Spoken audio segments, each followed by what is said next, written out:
Not today, please. Not one more thing today. Right. I mean, it could happen. And so everything's right there. I don't know if I could even run one by myself. I guess you just really read it. Yeah. Is Tom sick? His wife. Oh, that's right. Throw a few jokes in there. That's right. You ready? Yep. All right, 6 o'clock. Let's get started. Call to order the October 21st school board meeting. Start with the Pledge of Allegiance. I pledge Allegiance to the flag of the United States of America and to the republic for which it stands, one nation, under God, indivisible, with liberty and justice for all. Thank you guys for coming. Tom's out today, so we have 4 members present here today. We will start with a memo from Dr. Henshaw. I have nothing to add. Any questions from the board? Hearing none, we will move on to public comments. If you guys have public comments, please step up and state your name and address and keep it to 3 minutes or less. I'll do my best. Jill Brand, 1300 North Wild Pine, Yorktown. I'm here for 2 reasons, actually. I'm curious. I've been to a lot of meetings, and I know before, Vicki, you have brought up something about paying off school lunch accounts. Mm-hmm. And I don't feel like there was ever a solution to that. I've had a lot of people reach out to me. I have a list a mile long of people that want to contribute and make sure that our kids are getting fed without the embarrassment of the alternate lunch. And I know that in our school, sometimes the cafeteria manager will send out an email saying, does so-and-so have a home lunch today? And to me, that's code for there's no more money in the account. And if I see that and can send it to the parents, 9 times out of 10, they're like, oh my gosh, I'll put money in the account. But we don't often have time to check our emails. I don't think parents do either. But I have people that want to help before the end of the semester or before the end of the school year to zero it out. So has there been a solution or something, a plan, a protocol, something where people can help? They want to, and I'd like to go forward with that. I will help with that. I know maybe you need to get back to me, but if you could at least think about that and let me know, I would appreciate that. The other thing is today, after school at 4:09, I got an email, an important invitation to collaborate on shaping the future direction of Yorktown Community Schools. That's awesome. It's tomorrow. And I am hoping that you guys have other times planned that are well in advance so people can put it on their calendar so that they can be heard. I was at a meeting at school yesterday and people, I was encouraging them to do the survey. And they're asking me, but what's it for? There was a lack of communication, I feel like. And I think strategic planning is important if it's implemented in a good way.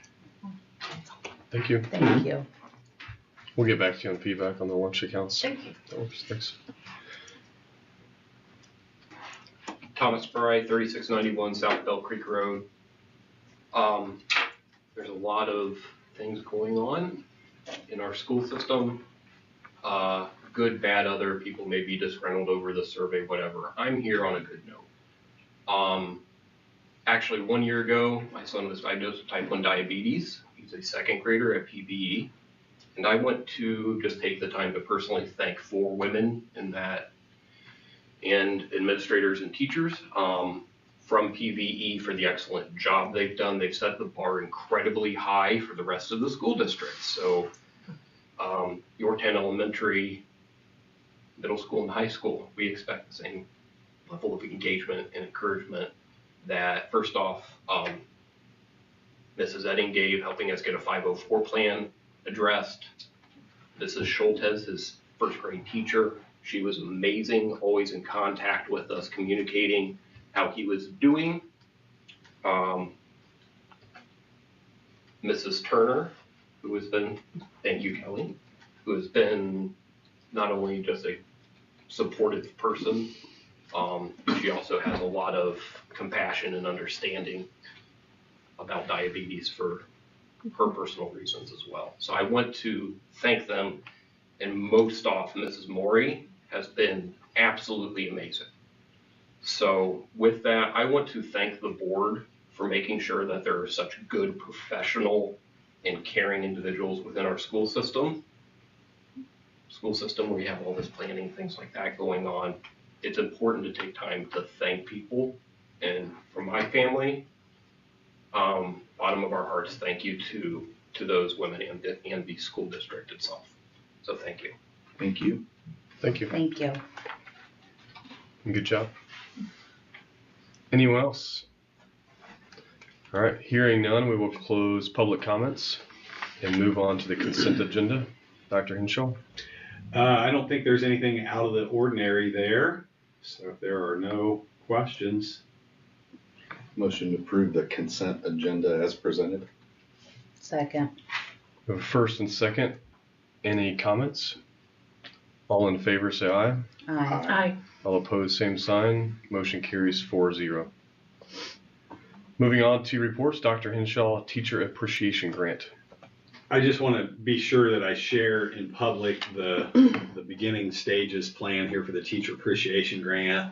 And I think everybody knows that Teacher Appreciation Grant has been around a long time, but the legislature has changed it significantly for 25-26, and it will be limited to 20% of teachers at a maximum in any school district.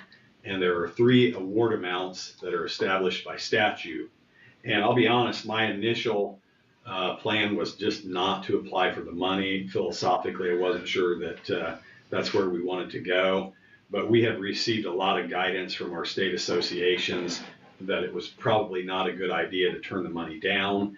And so with the permission of the board members, I did go ahead and submit to the state our intention to make an application, which we haven't done yet. But we're in the process of developing a plan. The legislature's taken a pretty strong stand on this, that this is not bargainable. And in fact, they sent out a memo that if it is bargained, that it will invalidate your application. And so one of the things that is permissible, though, is to have some discussion. And so I've been in communication with Crystal Gregg now, who is the president of the YTA. And so we'll be working with her to try to put together a plan that we think is workable and move forward with that. There are lots of different ways you can approach it. I read the guidance from the state to say that a minimum qualification is that the teacher must demonstrate more than a year's growth in a year on some objective assessment. And there are some workarounds in terms of common formative assessments, things like that. But different districts are approaching it in different ways. And so I think what I want to do is try to be as transparent up front so that nobody is disappointed in not getting the money, or nobody goes through the effort and is expecting to receive a teacher appreciation grant and does not. So we'll work through that plan together, and I'll communicate back with you before we make the final application. I think we were distributing, Kara can help me, it had to be differentiated between highly effective and effective before. It was 600 and 900. Does that sound right? 25% difference. Yeah. Right, based on the funding. but the amount per teacher was typically in the 600 range, 900 range. But I should ask some teachers. Does anybody remember? But it was several $100s. The minimum amount now is $3,500 for tier 1, up to $7,500 in the top tier. So it's significantly more money, but the state has also said you cannot award it to more than 20% of teachers. So adds some interesting wrinkles to the process. Like, what type of defining items can be part of the credit? So, for example, like, I think tenure could be one. Is that a lot? No. Okay. No. No, it is strictly based on student achievement as kind of a first screen. And then even with the first screen, you can add some additional leadership activities or duties. And where I am presently in my discussion with principals, Dr. Sturgeon's been involved in that, is maybe trying to identify teachers who would qualify under that first screen and see how many that is, and then offer those teachers the opportunity to volunteer for a leadership activity that would qualify them. Then that there is real clarity that, okay, I've affirmatively volunteered to do this, and I know that this is the stipend that I'll get as a result of it. Again, depending on the districts, some people say if it really is more than a year's growth in a year, I've heard some superintendents say they don't know that they would have 20% of teachers qualify because, you know, many teachers don't teach subjects that are tested in a formal way. Other people are concerned, well, what if I use this and I have 30% of my teachers qualify? If I don't have some other screen, then I have to use an arbitrary measure to winnow it down to 20%. So I've heard stories of lotteries. I've heard stories of, you know, peer assessment from another district. And so we'll just kind of work through this and see where it takes us. But it is not the way I would have written it if I had the choice, but. that's how Shoot it the was. messenger. Remember that, teachers? Yeah. Any other questions, comments? All right, let's move to item B, roofing update. So as we've been discussing for several months, we've been in long process here. And so on the recommendation of some colleagues, I have been in some discussion with Duralast, and we do have a legal opinion that it's permissible for us to purchase the roof through cooperative purchasing through Duralast. Their cooperative qualifies under the Public Works statute. And I also have communicated with probably between 15 and 20 other superintendents and business managers and facilities directors in the state. And the reputation of Duralast is pretty good in that regard. And so I would like to move forward with making arrangements to purchase the roof through the TIPS cooperative purchasing process. It is required that the labor, at least our view of it is that the labor has to be bid separately. I was asking our local council today even about the status of that. And so the labor would be bid separately, and that bid would be awarded separately. And then we would look to move forward with that sometime in early November. When do you think it'll actually bid? Well, you have to run an advertisement a week apart, and the final one a week before you open the bid. So it will take you at least 2 weeks after you put the advertisement in. So early November. And then we wouldn't do installation until it's temperature-wise warmer, I'm assuming? Probably not, although it'll really depend. I mean, Duralast says they can do it. I think the later we get, we're more likely looking at spring. And the bonds for this project are due to sell on Thursday, so we'll have the financing lined up. And I did talk to Dr. Henshaw. One caveat is the installers, and correct me if I get this language wrong, has to be a qualified installer of Duralast, or Their term is master okay. installer. I saw that. And so then the warranty comes from Duralast only if we use technically master installers that they have approved? Yeah. Mm-hmm. So that was the piece that I was discussing with. And it has to be a attorney. minimum of 2 years. Yeah. But they're. And so they're warrantying the product and the labor for 20 years. So that's part of the. Do we know how many qualified master installers for Duraroof there are? I can't give you a hard number, but I know that I'm going to say it's 4 to 6. Okay. So I think that's a board understanding, because again, we saw the pricing before, we saw the alternatives, now we have this. I do think, because I talked to Nick Kuzma today, just about that is, it will be public bid, but I think it theoretically removes some, I guess, competitors in that to some extent. So I think as a board, we're going to accept, I probably compare it to a Lowe's contract. As you go get carpet, they hire the installer, but you're going to Lowe's if you have a problem. Mm-hmm. So we don't have any say over who that installer is, which is a risk, I think. But I think just going to eyes wide open of how that's going to work. So Part of the reason for all the extra due diligence. I mean, I've talked to way more people about this than I have on many other projects, just because the pricing is incredibly good in relative terms, and so that gives you some doubts as to, okay, what's the rest of the story. So the material was like the bargain purchase, Cooperative purchase. Mm-hmm. Okay. All right. Any questions on the roofing update? Do we have an estimate on? We know what materials is. Do we have an estimate what we think labor might be? Well, he included that in his pricing up front. That's in that number? Yeah. So what happens if the labor comes back higher? We have to decide when we award that the bids. Yeah. Okay. Any action needed on that? No. All right, let's move on to item C, softball and YMS fields facility update. I threw these in together since they're both facility discussions that have been ongoing. And the first one is that Fred Prezo from Context has given us a little timeline here of potential opportunities to move forward. He also sent me an agreement for his services. And I said, Fred, you're going to have to wait until after our bond sell and our roof project is awarded, and then we'll have a better idea. So I feel like that process is moving along on his end, and we'll have more information to report later. The second piece of this is sort of the ongoing discussion about how to address the fields at Yorktown Middle School, and I've thrown that into the court of Mr. Huber and Mr. Wagner. And so if I were going to characterize my thought process here, it's a high visibility site. It's very flood prone.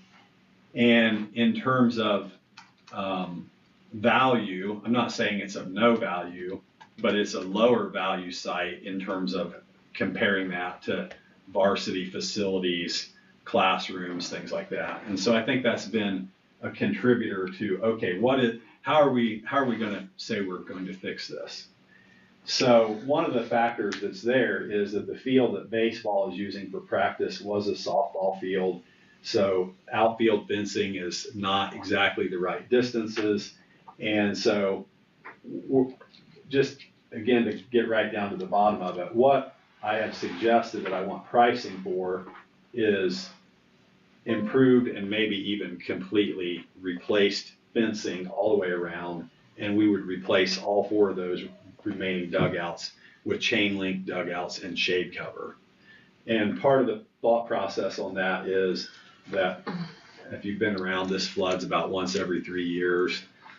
We get the fencing to look all uniform. We leave the existing bleachers there, and so really we're just pricing fencing. Well, then of course we have to make the decision about where that fencing is going to go. Outfield fencing in baseball, if you look, if we put it up in the ideal spot, is cutting into the soccer field.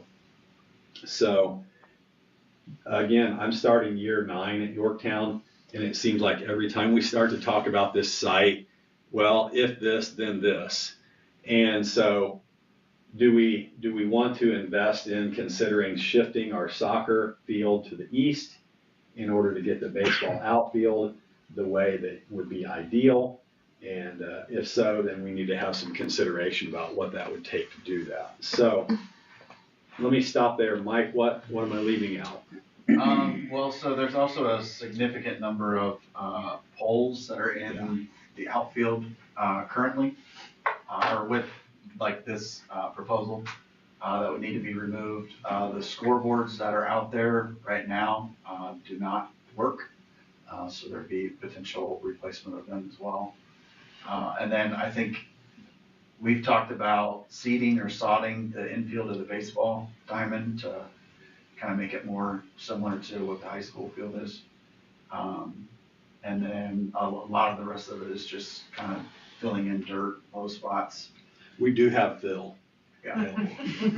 Seeding, those kind of things. Yeah. Tie your mouth.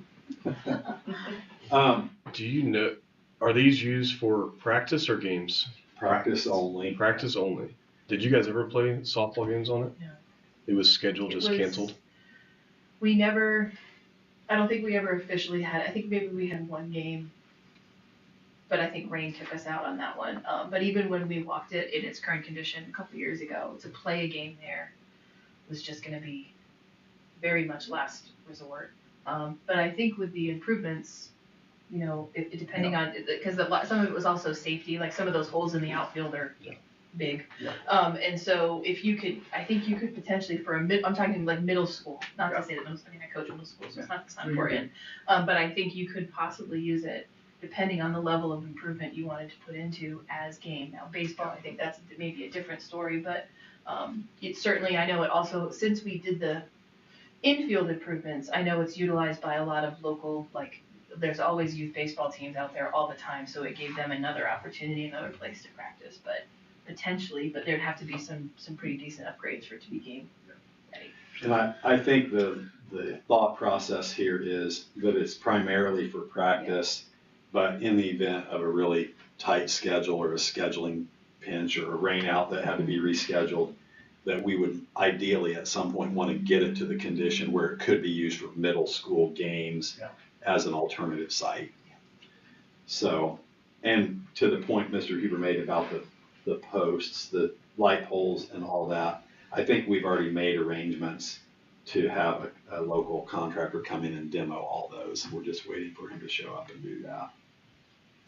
So I think this, I've probably been most vocal just because it's so visible. Is if the intent is to play a game, the cost difference is drastically different. Yes, it is. So like we've talked about this for 2+ years, and the answer is always we don't have enough money for that. So I would be, more engaged in making this practice first, getting that done, making it visually appealing, and then figure out if you want to add those things. The scoreboards are expensive, the outside fencing, but right now it's just not playable for practices in general. Hardly. It's not maintained because it's not used. Nobody drags the fields. JAA is not using it anymore. It's just not usable in my opinion, and it looks terrible. So I think those low-hanging fruit, getting rid of the poles, the demo cost, and doing, even the dugouts aren't being used if you're not playing games other than store bags. So can you do a fenced dugout? I mean, I think for $50,000 you can make this thing look usable or be usable and look nice with some help from partners around the community. Because there is people that would help donate time and services. I mean, I think there was a group of when the JA fields were not usable by some of the youth programs, they went to Selma and redid a field in 48 hours and made it playable. But it took 40 people coming out there with equipment and making it happen. I think those people exist. I think we just gotta have a plan and make the ask. So I don't know, it's my feeling. I don't know how you guys feel. Yeah, I'm kind of similar. When you look at the available options, like, well, get rid of it. Well, there's a real need for the space. So I don't like getting rid of it. We've seen what new fields cost to build at the, vacant ground up there. That's not an option. So I like sort of this progressive idea of how can we in the next year make it better practice ready, with maybe the idea the next year, if there's a need, we think about game ready if that demand's there. So when it comes to things like scoreboards, like the ones that are there are no good, right? But can we leave the if there are things that we could kind of plan for potential future game readiness, that'd be good. Game readiness is probably going to be different. I mean, probably going to bring restrooms into the equation and store. So that's another level. So it's like, how can we do the things now and make it practice ready, but kind of reserve the option in future years to do a little more? I think that's the best of the available options. And I think that's been the logic that's been behind this. The space is needed. I mean, when you talk baseball and softball, I mean, we kind of sort of have one field for the entire middle school and high school on both sides. And there's too many kids, too many practices to try to coordinate, so we need the space. It's not an ideal location, but we can't change that. And that's been part of the issues with scheduling games, like home games, especially with baseball, because you're trying to coordinate with a lot of different moving parts and weather issues and stuff like that. So I don't know that we had a whole lot of home games for baseball last year. So it's just almost impossible to try to offset that a little bit in a as needed basis. Just remember, the district got a whale of a deal on this site when they bought it. I'm sure they did. It was not being used for anything else. Does that soccer field get used? Yeah. So middle school plays all their games there. What kind of work is it to move that down? I mean, is they're just moving lines? There'll have to be some fill put in on the east end. There's also on the southeast corner, you can kind of see it on the map, there are trees there. Mm. They're not in the playing surface, but the branches are, so we would just need to kind of cut those down a little bit. But I think I measured, it's 90 about 92 feet to get to the tree line. So if we moved it about 60 feet east, there's still enough for the ball to travel and not get into the trees and still be safe. What soccer is happening in the spring? Is it both? No, we do both in the fall, boys and girls in the fall. Probably the reason why it's not in the middle of the old track.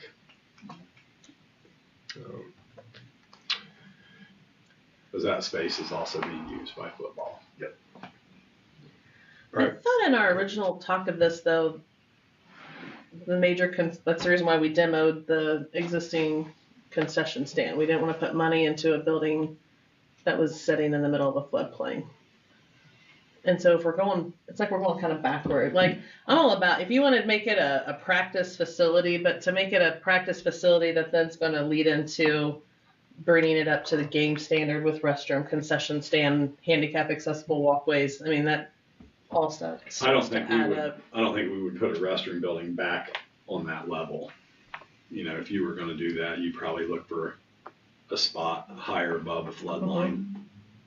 That was one. I guess that would be my fear, is Yeah, that we're that going to sit here and keep going, and then we're going to be like, well, now it's ready for game day. Let's go. We didn't tear that building down because of the flooding, but it lost its roof, if you remember, and the cost of re-roofing it was not, 40,000? we couldn't justify it, but it was also significantly damaged by water multiple times. It was not in good shape on the inside. So I hear you on that. To me, I think it's the best for a high visibility spot. And again, I'm telling you, we have been through this, different board members, different boards, this discussion multiple times of somebody should do something with it. Well, and at one point we were ready several years ago to pull the trigger and totally demo all of it. And then we got this, well, middle school could use it. And so here we are. And I think this is the best starting point, is to try to make it sort of like the foundational pieces for practice. And then we evaluate that piece by piece. And if there are people in the community that say, I would take that on and make that better, I don't think we would turn that down either. Is varsity soccer going to be playing over at the new field? Does that free up our field over in the sports park at all? I don't think they would play every game there. I think they want to play some games there. And I think the last I knew, our new soccer goals were stuck in customs somewhere. Yeah, they came from England. Oh. So, but we did purchase new soccer goals for the varsity football facility, so. So if we had to, though, like, could middle school then be over at the sports park on the existing soccer field that's over there? Those fields, I think, are used pretty intensively by Delaware County football, DCFC. No, on our field. Oh, well, it's Like- also used by DCFC. Yeah. Yeah. It gets utilized by the other travel teams and leagues also. 'Cause it's not exactly all ours. I was gonna say, The is soccer that field's ours on our then? It is on property. our property. The school district did not pay to build it, so there is an agreement there. You've heard these stories before, but Yeah, okay, Yeah, so interesting. there- First time hearing that. Yeah, Thank there you for is- bringing me up to speed. there is an I would- agreement that covers DCFC use of that field. Does The Yorktown school. Community School get preference Yes. or priority? Yeah, So if we needed to, I have to go back and look at the agreement, but yeah. okay. Interesting, thank you. Will having any of the soccer games on the new football field free up any of that? I would think some. Okay, let me pivot to softball. I think from a foundation standpoint, trying to get something on the books to figure out from a strategy standpoint, if there is going to be an ask, which I think that's what we did before in the football, I think that direction needs to come from the board at some point, and then strategize with the board of like when that ask goes out. So if the designing is done in January, February, I know we're doing some alternates, is like we really need to know how much they're willing to commit to raise to make some decisions. So, Well, I think the football approach worked. And so maybe there are some lessons learned there. One of them is we determined what the board was going to be willing to go in on. I think we went on a little farther beyond that. But the fundraising continued after that too. So if you look in your list there, you see like the first hard decision he's going to ask you to make is in December about turf or sod. And so if that's the case, that's going to start to determine his pricing estimate, and that can help us. And also when we have sold the bonds and awarded the bids for the roof, we'll have a better perspective too on maybe available financing. So I think as we look at the timeline, maybe just having a strategic meeting with a foundation somewhere in that list would be helpful. Yeah. Because right now, I would say the foundation just doesn't have much direction. So end of this calendar year or very beginning of next year. Okay, perfect. Any more comments on softball or YMS fields? All right, let's move on to item D, athletic conference discussion. I just want the board to be aware, and statewide media has had some discussion around the future of the Hoosier Heritage Conference, and so that has gotten back to people in the community who are interested in that discussion. And Stacy's here and she can jump in on this at any point. But essentially, I think sort of baseline is the Hoosier Heritage Conference will be down to 6 schools. And so there's been some discussion among the remaining schools about how to expand the conference back to 8. And there are some schools, if I go and say more than I'm supposed to say on the record, but parochial schools that have been approached about their interest in joining the Hoosier Heritage Conference. They approached the HHC, okay.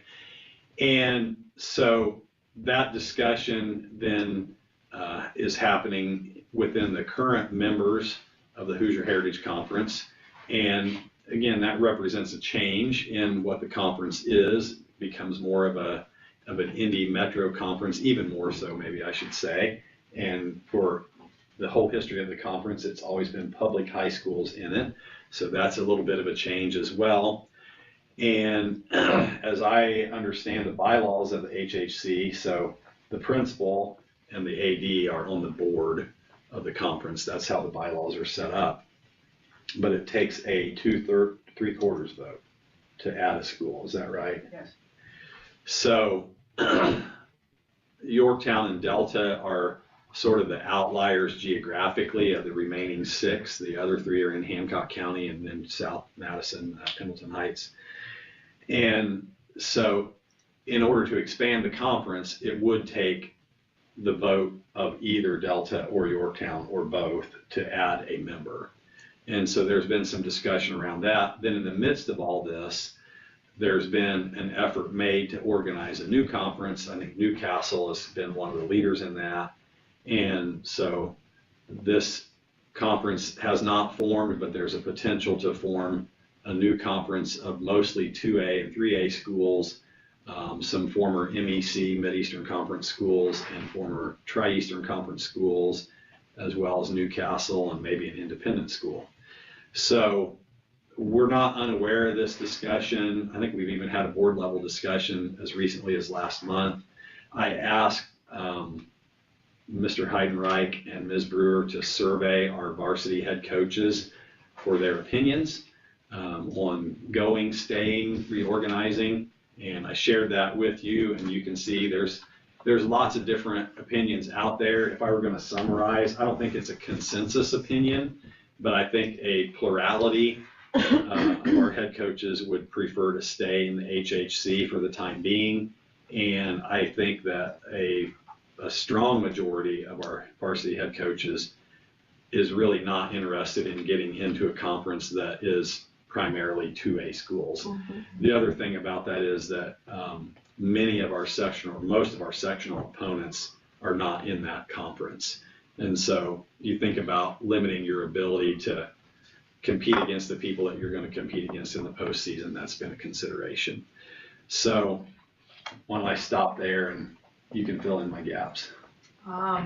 We requested that each of the 4 apply to be members. We are interviewing them next week. there's a mixed bag, I think, between the schools. Some are pushing very hard for all four, some would feel better with two. So we'll see how that process goes. Are we already playing the four right now? Play some of them in some sports, but we don't play all of them in all sports. And do the four have all the sports that we currently have? But not middle school. Mm-hmm. They don't have true middle schools, so that's another Yeah. point of contention, is because we have a strong tradition for our middle school feeder programs. Yeah. So that would be a major shift.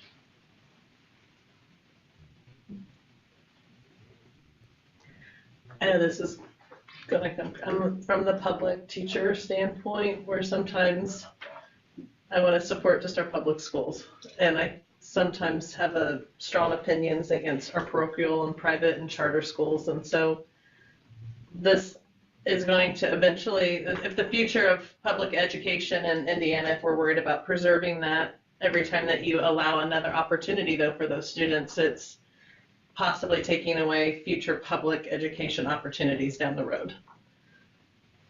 I look at it that way too. And we have,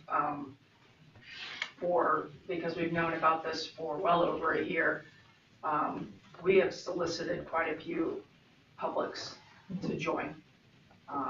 And there just hasn't been interest. We have really tried to get Hamilton Heights to decide that they want to be in the HHC, and I think maybe when their AD retires, that might be an opportunity, but he doesn't want to deal with all that goes into changing conferences. And I think part of it is, it's just a demographic reality. And having known a little something about the HHC for 25 years, you know, I've told the story that when I was at Delta, I love to tell the story. HHC schools have a big wooden outline of Indiana that you affix your conference title plates to. And when I was at Delta, we had to buy a second one of those because Delta had won so many conference titles. And at that time, Delta was the second largest high school in the HHC, second to Greenfield Central. And now it would be the smallest high school in the HHC. Wow. So that just tells you how demographic change happens. Delaware County is not in the same place demographically as Hancock County. And my takeaway from our board level discussions, as well as I think our high school administration and coaches, is our goal would be to stay in the HHC as long as we can be competitive and it remains culturally the kind of conference that benefits our student athletes. And so that's probably a different decision point for other schools than it is for us. But we'll keep you informed. And I won't quote anybody, but if you want to volunteer and say you said this, I mean, we are keenly aware on the administrative side that we don't want to be left out of the game. And so trying to be attentive to, okay, we want to be engaged in this discussion and we don't want to totally ignore this discussion over here. And knowing that as the earth moves underneath us, sometimes things can happen that you don't anticipate. But the other thing I would say is I think Yorktown is a very marketable school if it comes to that point, but there can be some disruptions along the way as you try to figure out where you're going to land. So. Can I ask a couple of questions? Sure. You know, we've had a lot of conversations about this. Stacy, what do you feel like are like the available options to us right at the moment? Like when you think of conference affiliation, like what are our real choices right now? I do not think that we want to join the one with lapel and all of the other. It will not prepare our teams for the long haul goals. As far as the HHC, I think that we would remain in a competitive state. We have an agreement with all of the other schools that if we were approached or we dip our toe into the water, that we would notify each other so that we're just being transparent. And for a very long time in this discussion, we were lumped with Delta as they did some of their own exploration, and we've had to be very hard firm. We are members of the HHC. We are Yorktown. We are not Delta. We are not a package deal. And so to be real honest, we don't want to leave the HHC. So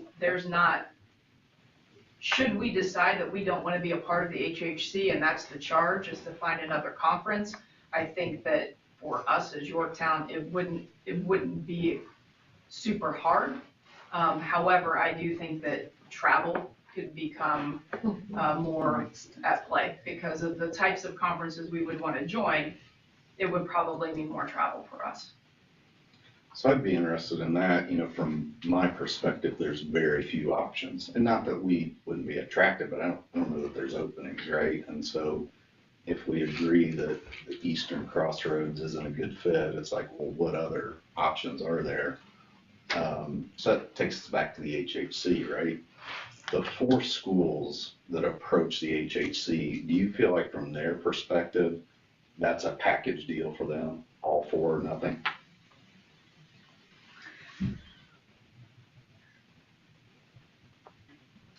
I don't know that I mean, they're in their, let me ask it this way, they're in their own conference and there's only 4 of them, right? yes, their conference has dissolved. They don't, Except for the 4 of them. It was much larger. yeah, it's Yes. just the 4 of them. Okay. It is being presented that way. Yeah, We will have individual conversations next week when we have interviews. I just, just worried about being left out, right? Like, take those Right. top 4 in the HHC, you take those 4, pair them together, that's 8.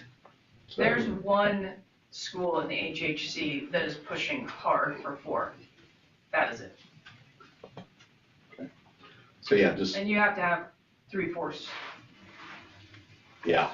Well, and the other option I didn't mention, which is become independent, is like the We've worst talked possible. about that. It seems like the worst possible of all options. So we don't want to be independent. We don't particularly want the Eastern Crossroads Conference. So I think just trying to be proactive and stay out in front of that. And we've talked about that. To clarify, because some of these surveys assume there's going to be a 10-team conference, that if we accept the 4, there's only 8, right? Correct. No, No, there would be No, 10. no, There would be it's 10. 10. Oh, except the, okay. it would It's be like, 10 do you only if we accept 2 do of all them, or 4. do you have to take all 4 of them? And as a conference, Or- we've said, if they truly are all or nothing, and they don't, that's why we have a process, that's why we have our bylaws. So we will go through each individual school, there will be a vote. If we only vote 2 in and 2 are out and they say no thank you, then we go back to the drawing board to, try to solicit some other interest from other schools.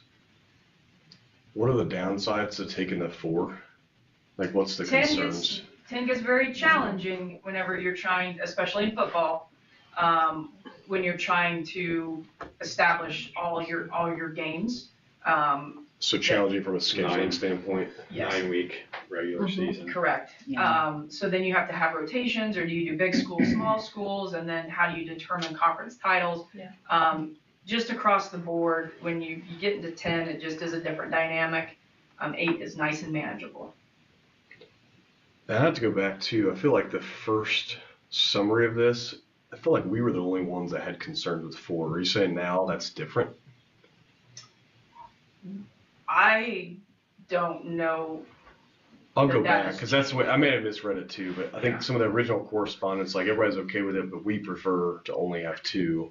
But let me go back, because I think there's a perception out there that the other 4 schools in the conference, other than Yorktown and Delta, are more open to it. But I think Stacy's telling you that she doesn't think that that's the case. No, we had a very frank meeting and everybody declared their desires. So there are not as many that want 4 as there are that would entertain 2, and there are some that want none. And what is the con to just staying where we're at? What are we afraid of? A 16 conference is weak. Just not enough? Yeah, it's weak, and it's kind of like the foundation of a house. If it starts to crumble a little bit, the less structure you have, the more likely it is to just fall apart. So back in the day, they had an Olympic conference that was like the best conference in the area. It was a strong conference. One at a time, people started to go away. It got down to 4 actually, and it was an embarrassment. So I think that wherever next week lands, I think that we will be fine either way. And we'll just have to continue to be diligent. If it is truly all four or none, we as a conference just have to continue to put feelers out there and be, I guess, more creative about how we approach and who we speak to try to make joining the HHC more enticing. We'll keep you informed. We're not the only people having this discussion. Yeah. I mean, every conference in this area is There's in a lot of the midst of turbulence it, so. Yeah, just through cycles of this, Yeah. right? Yeah. A lot of moving around right now. Any more questions, comments on athletic conference discussion? Hearing none, let's move to business. Item A, adoption of 2026 budget, bus replacement plan, and capital projects plan. So our hearing was on September 30th, and all the information for the budget was presented. It has not changed since then. So if there are no questions, I would recommend adoption of the budget, the capital projects plan, and the bus replacement plan. Motion to approve the bus replacement plan. Second? Got a first and second, any discussion? I have a comment on buses in general. I think early in the year we had some like 3 or 4 to a seat. Is there any reason to keep some of the ones we would trade in just to add more room or more routes, or is that advantageous? Inspected 2 times then. Yeah, I mean, They have to be inspected most- then, or. if we're trading them in, they're usually way beyond end of life. So I think that's always the answer is there's 2 inspections. Just like how much more is an inspection? Just, it's, I envision like not- taking your car in and saying, oh, it's $500. so Intent. the state police will come and they do an on-site inspection, and it depends on who your inspector is. But we have, for years, we never had with our previous inspector any buses ever taken out of service. And I don't know, we had one warned for being taken out of service because of a tear in a seat cover recently. I mean, they can be pretty intense. And So is the inspection expensive or the potential? It's the process of prepping for it and getting the bus ready. There's no added expense to it. It's just the time and energy that it takes to do it. And in some cases, I'd have to go back and look at the list, but some of the buses are, I mean, we have one bus out there that is only used for parts, that is no longer serviceable, roadworthy. Is it 12 years when they hit that mark now? Mhm. So all the buses that would be on the rotational would be 12 years or older, right? Like If that's we're what trading them in, oh Yeah. yeah. Yeah, and we talked about this, I think, last month, but the ideal is with a bus replacement plan, you're supposed to have a plan in place to cycle your bus out after 12 years. With circuit breaker, it's not possible for us to buy enough buses with our operations fund to keep them that new. So, I mean, if that's your desire, we can do it. The other thing that's out there is that we're staring down the barrel of SEA 1 and going to make probably some significant changes to the operations fund sooner rather than later. Okay. I've got a first and second. Is that on the entire adoption of all the plans or just a bus replacement plan to clarify? That was just bus. Can we do them all together? You can. All right, motion to That's approve great. all of the, how do I say that? Capital project? Capital projects and bus plans and et cetera. Yes.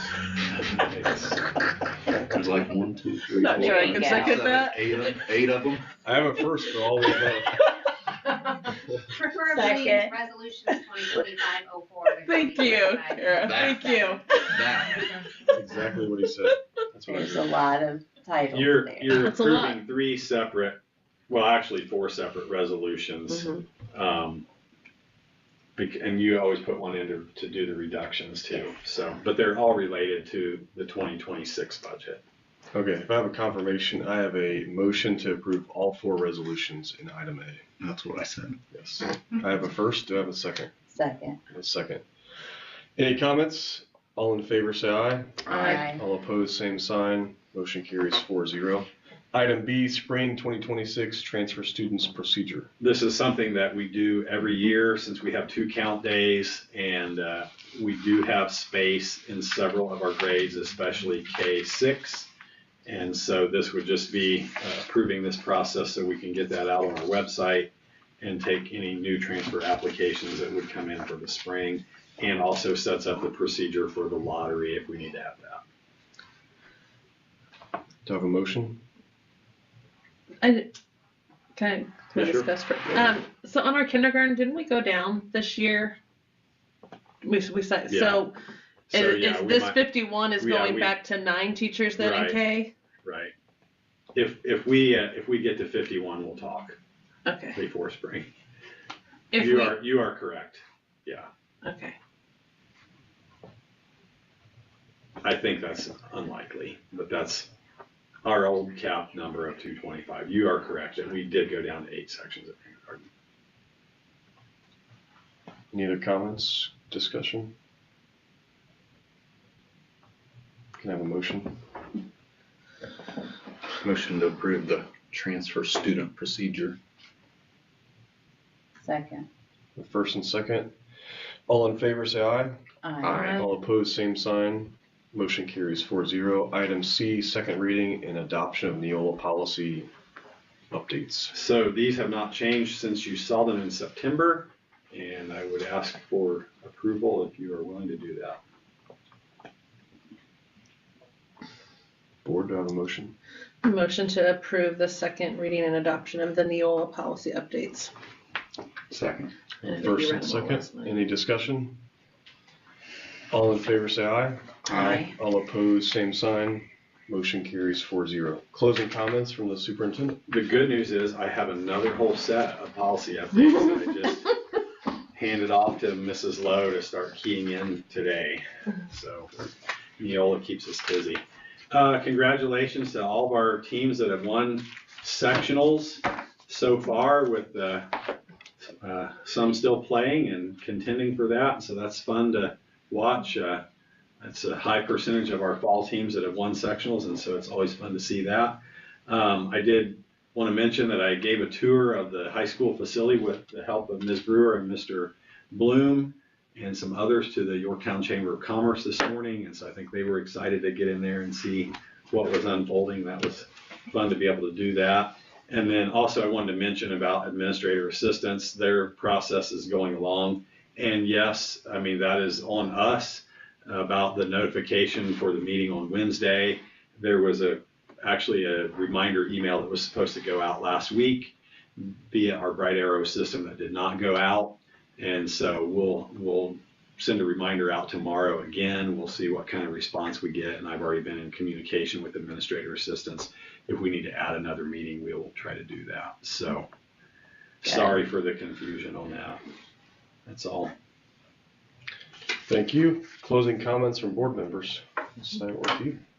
Congratulations to all of our sports, the boys and girls cross country, volleyball team, football team that'll start sectional a week from this Friday.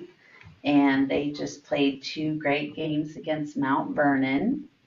I was able to go watch the boys soccer sectional game over break at Mississinawa. They did not win, but they played very hard, and it was a tough game. And the cheerleaders as well. And I got to go into PBE and volunteer over my break too. And thank you all for letting me come in and do that. Thank you. Mhm. Mrs. Gasolin.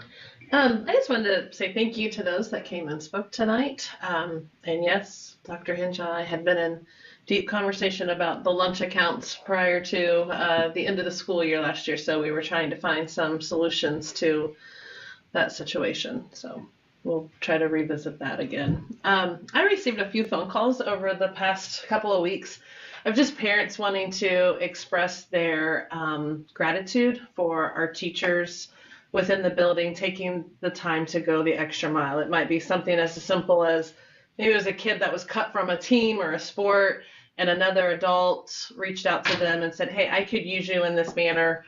So taking that time to invest in our kids on that personal level, that means a lot. So It's been kind of quiet and knock on wood. Let's keep it that way. You're And not allowed to go into a school and say quiet.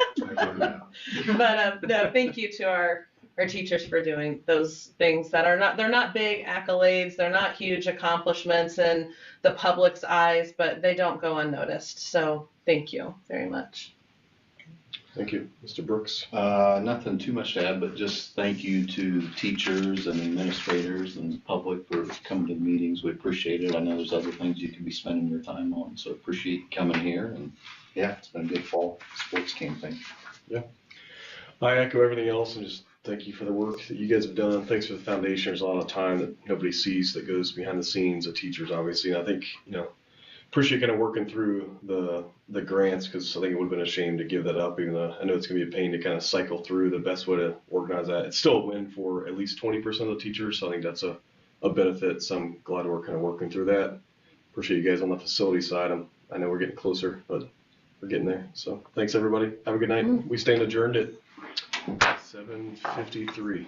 Thank you all for coming. 6:53. Wow. Great. Wow, it has been here a long time.